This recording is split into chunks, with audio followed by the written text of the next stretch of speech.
Doctor BR Ambedkar యొక్క మన బాబాసాహెబ్ అంబేద్కర్ యొక్క విగ్రహాన్ని ఈ చిత్తూరు జిల్లా దేవనపేటలో సంబంధించినటువంటి విగ్రహాన్ని కాల్చడం చాలా దుర్మార్గ చర్యని కూడా భారత కమ్యూనిస్ట్ పార్టీ సిపిఐగా దీన్ని తీవ్రంగా ఖండిస్తున్నాం.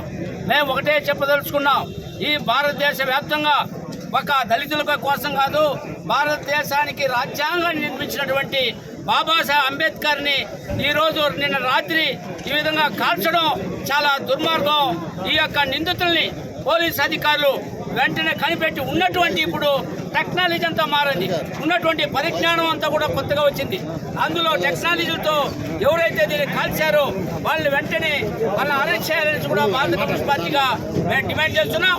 జిల్లా కలెక్టర్ గారు వచ్చారు, అదేవిధంగా ఎస్పీ గారు వచ్చారు, మన ప్రజాప్రతినిధులు అయినటువంటి కోతలపట్టి ఎమ్మెల్యే గారు మురళీమోహన్ గారు, అదేవిధంగా గంగాధరంలో ఎమ్మెల్యే థామస్ అంతా కూడా వచ్చారు. కాబట్టి వాళ్ళు కూడా చెప్తున్నా భారత కమ్యూనిస్ట్ పార్టీగా పార్టీలకు అతీతంగా వాడు ఎవడైతేనా సరే, ఏ పార్టీలో ఉండి అధికార పార్టీలు ఉన్నా ప్రతిపక్ష పార్టీలు ఉన్నా ఎవరైనా ఉన్నా కూడా వాళ్ళని వెంటనే ఎవరైతే నిందితులను గుర్తించి అరెస్ట్ చేయకపోతే భారత కమ్యూనిస్ట్ పార్టీగా సిపిఐగా దళితుల పక్షాన ఉంటూ వాళ్ళ యొక్క పోరాటం చేస్తా ఈ యొక్క మళ్ళా గుర్తించి వాళ్ళని అరెస్ట్ చేయకపోతే భవిష్యత్తులో దళిత ఉద్యమంతో కలిసి పోరాటం చేస్తామని చూడ ఈ సందర్భంగా ఈ ప్రభుత్వాన్ని ఈ యొక్క అధికార యంత్రాంగాన్ని కూడా భారత కమ్యూనిస్ట్ సిపిఐగా హెచ్చరిస్తున్నా.